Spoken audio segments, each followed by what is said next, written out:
pouvoir d'attirer le serpent tout en protégeant la jambe du pisteur. Le remède agit encore comme un lubrifiant. En imprégnant un tissu qui entoure la jambe, il facilite sa pénétration dans la gueule du reptile.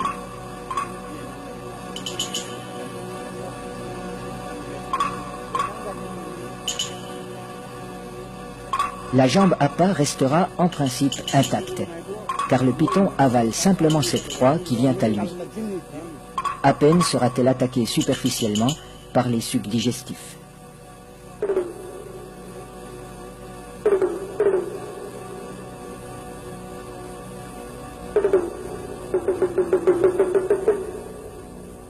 Cette chasse n'est pas sans risque.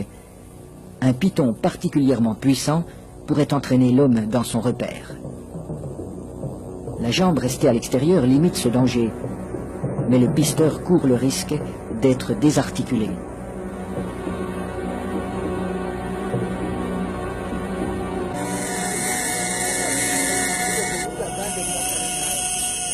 Pour rendre l'attente moins pénible, mais aussi faciliter le glissement des corps de l'homme et de l'animal, on place des feuilles fraîches sous le pisteur.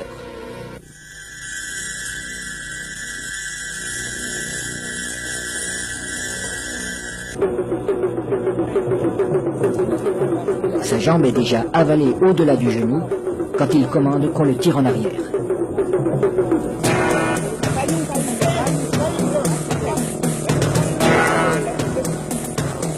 Refusant de laisser échapper sa proie, le python apparaît. Les aides tirent de façon irrégulière. Il secoue le python pour l'empêcher de trouver un point d'appui. Le pisteur relève son pied à angle droit pour serrer le serpent, à la manière d'un hameçon. L'animal se sent piégé, mais il ne peut plus lâcher la jambe. Le python est maintenu allongé. Il faut éviter qu'il ne s'enroule. Cette position lui enlève une grande part de sa force. Pour dégager sa jambe, Naina déchire la gueule du python au couteau.